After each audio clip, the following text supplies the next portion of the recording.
In today's video, I'm going to teach you how to add labels in Microsoft Planner.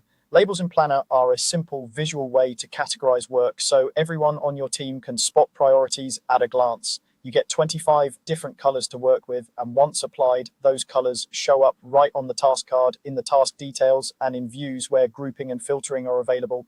They're especially handy for indicating things like priority, work stream, or status without changing your buckets or due dates. Let's start by opening a task. From your plans board, click any task card to open its details pane.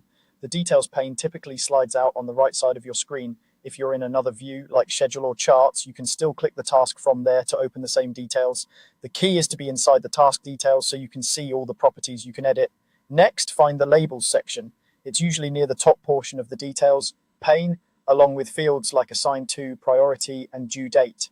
You'll see small colored tiles or pills labeled as labels. Click that area to reveal all available colors.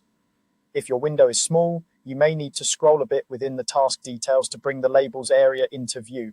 Now assign a label. Simply click the color you want to apply to the task. The change is immediate, and you'll see the color appear in the task details and on the task card when you close the pane. If you click more than one color, Planner will add multiple labels to the same task, which is great for tasks that span categories.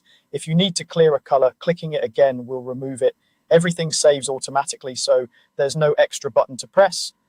Depending on your plan's setup, you might see text next to the colors. Those names help your team stay consistent, so everyone uses the same colors to mean the same things. If you don't see names, that's fine. The colors still work exactly the same. A few quick tips to keep your board organized. Use labels for information you want to filter by later, like high priority or blocked. Agree on a color convention with your team so your board stays easy to read. And if you don't see labels in the task details, try expanding your browser window or scrolling within the pane. It's easy to miss on smaller screens. That's all there is to it. Open a task, find the labels section, and click the color you want to apply. Thanks for watching and happy planning.